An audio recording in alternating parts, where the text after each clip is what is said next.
Bab 2. Api yang membara. Tubuh Rania diguyur dengan air dingin dari shower. Setelah itu Aksa melangkah menjauhi Rania. "Kamu jahat. Hai, mau kemana sayang?" teriak Rania manja. Dia berdiri keluar dari bathtub. Dengan cepat tangannya sudah bergelayut kembali ke tangan Aksa. "Sadarlah!" Aksa menepuk-nepuk pipi Rania, namun gadis itu malah semakin menggeliat manja ke tubuh Aksa, mencium dengan mesra baju kemeja yang dipakai pria itu hingga menyisakan bekas lipstik di mana-mana. Dari luar kamar Aksa terdengar bunyi HP Rania di lantai. Telepon genggam itu kembali terdengar saat Rania jatuh. Salsa, mamanya Rania, terus menghubungi ponsel anaknya. Ini sudah hampir tengah malam, namun anaknya belum juga kembali. "Halo Rania," seseorang mengangkat telepon Rania. "Halo," jawab pria itu dengan suara beratnya. Pria itu tidak lain adalah Daniel. "Kamu siapa? Kenapa HP Rania ada dengan kamu?" teriak Salsa dari ujung telepon. Dia mulai mengkhawatirkan anaknya. "Anakmu ada bersama seorang lelaki di kamar nomor 5 Hotel Mentari." Daniel menutup telepon genggam Rania, tersenyum puas. Dia merasa sakit hati karena malam itu tidak bisa mendapatkan tubuh Rania. "Mampus kau," ucap Daniel menyumpahi. Telepon genggam Rania dibuang ke tempat sampah oleh pria itu. Di kamar hotel, Aksa masih kewalahan menghadapi sikap Rania yang sudah kehilangan akalnya di dalam kamar mandi. "Kenapa?" "Aku serius ingin menjadi milikmu malam ini. Ayolah," paksa Rania. Kini dirinya mulai menarik baju kemeja Aksa, membuka kancingnya satu persatu. "Ngawur kamu. Istighfar mbak, istighfar." Aksa kembali mendorong tubuh Rania ke lantai. Ada sedikit perasaan bersalah ketika dia melakukan itu, seolah dia sedang menganiaya gadis di depannya. "Au, sakit. Sayang, kamu kok jahat," keluh Rania. Gadis itu tidak marah sama sekali, malah semakin menjadi dengan tingkahnya. Tangan Rania mulai membuka baju bagian atasnya sendiri, membuat Aksa membalikkan badan ke belakang. Aksa melihat kunci pintu tergantung di gagangnya. Dia melangkah hendak mengambil kunci kamar mandi itu, berniat meninggalkan dan mengunci gadis itu dari luar. Namun tiba-tiba Rania kembali memeluk erat tubuhnya dari belakang. "Minggir," sergah Aksa. Tatapan murka sudah diperlihatkan dari wajah Aksa yang mulai putus asa. Antara kesal, marah, dan kecewa bercampur jadi satu. Dia merasa kesuciannya ternodai. Aksa berjalan terseok-seok melangkah menuju bathtub. Rania yang berada di belakangnya tidak mau beranjak melepaskan pelukan. Aksa membalikkan badan, tangannya dengan kencang melepaskan pelukan Rania. Wanita itu masuk kembali ke dalam bathtub. Dan untuk kedua kalinya, Aksa menyiramnya dengan air shower. "Dingin," lirih Rania ingin memeluk erat tangan Aksa. Badannya mulai melemah karena kelelahan. Air mata mulai membasahi pipi Rania. "Nyalakan air hangatnya, mandilah dengan cepat." Aksa segera melepaskan genggaman tangan Rania. Tubuh Rania yang masih dengan pakaian yang seksi dengan bagian atas yang terbuka terlihat sangat menggairahkan, apalagi sekujur tubuhnya basah. Lelaki mana yang tidak tergoda dengan keindahan itu? Satu sisi dalam pikiran terdalam Aksa terpesona dengan kecantikan gadis yang baru saja dia bawa ke kamar hotelnya.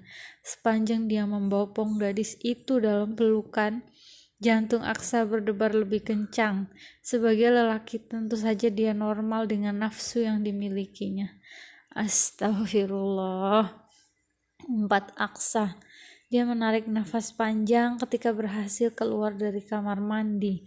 Malam ini adalah cobaan terberat sepanjang hidup pria tampan itu. Dari kecil dia diajarkan untuk tidak bersentuhan dengan yang bukan muhrim. Bagaimanapun dia harus menjaga nama baik keluarga abahnya. Keluarganya begitu dihormati dan disegani oleh siapapun di Jogja. Bagaimana jika abahnya tahu, jika anaknya yang selalu dia bangga-banggakan baru saja dipeluk, dicium, bahkan dia tadi sudah menggendong seorang gadis masuk ke kamar hotelnya. Jika sudah selesai mandi, keluarlah, kita bicara baik-baik di luar, Aksa berkata pelan dari depan pintu kamar mandi. Rania cukup lama berada di kamar mandi, merendam tubuhnya dengan air hangat.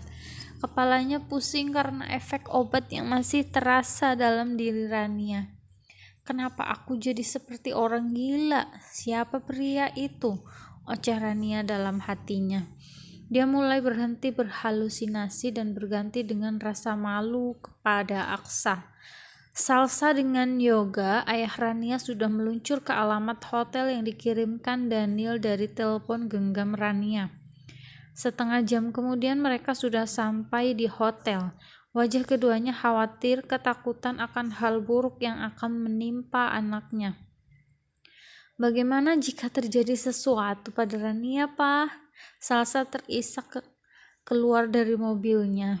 Jangan berpikir yang tidak-tidak dulu, Ma. Berdoa saja, mudah-mudahan Tuhan memberikan perlindungan untuk Rania, jawab Yoga menenangkan. Keduanya berjalan cepat, tanpa pikir panjang, langsung menuju kamar yang diberitahukan oleh Daniel di telepon. Ini kamarnya, Pak, ayo ketuk pintunya, atau Papa dobrak saja, ucap Salsa tidak sabar. Yoga mengetuk pintu kamar hotel Aksa. Pria yang masih berdiri di depan kamar mandi berjalan menuju pintu. Ceklek. Pintu dibuka, pemandangan wajah berantakan dari Aksa adalah hal pertama yang dilihat Yoga. Wajah dan baju Aksa penuh dengan bekas lipstik, ciuman bertubi-tubi dari Rania. Kancing bajunya juga terbuka. Buk. Satu tinjauan langsung mendarat di pipi Aksa. Kau apakan anak saya, dasar pria brengsek. Satu pukulan kembali meluncur ke dada Aksa, disusul dengan tendangan yang bertubi-tubi ke perutnya. Sudah, Pak. Dari kamar mandi, dengan hanya memakai handuk, Rania keluar. Salsa berteriak kaget melihat anaknya hanya memakai sehelai handuk. Yoga kembali memukul tubuh Aksa sampai dia benar-benar puas. Pria itu hanya diam tanpa melakukan perlawanan sama sekali. Dia paham jika dia ada di posisi Yoga pasti akan melakukan hal yang sama. Meski Aksa tidak bersalah, namun apa artinya penjelasan saat mata melihat semua bukti yang nyata? Pakai bajumu, perintah Yoga pada Rania. Wajahnya masih terlihat sangat marah. Meski pria berumur itu sudah berhenti memukuli Aksa yang terbaring lemah di lantai. Tapi, Pak, baju aku basah. Rania ketakutan, tubuhnya gemetar dengan kemarahan ayahnya. Salsa yang berada di sampingnya mencari sembarang baju kering milik Aksa untuk dipakai Rania. Pakailah ini, sana. Salsa terus terisak menangis melihat kondisi anaknya. Melihat Yoga yang sudah mulai tenang, Aksa mulai bangun duduk di lantai. Dia sendiri bingung harus menjelaskan apa dan seperti apa. Pria itu baru bertemu Rania sekitar 2 jam yang lalu, bahkan dia belum sempat menanyakan namanya. Kemari kau, hardik Yoga kepada Aksa. Dia menyuruh pria itu duduk di depannya. Saya tidak mau tahu, kamu harus bertanggung jawab menikahi anak saya besok, ucap Yoga tegas.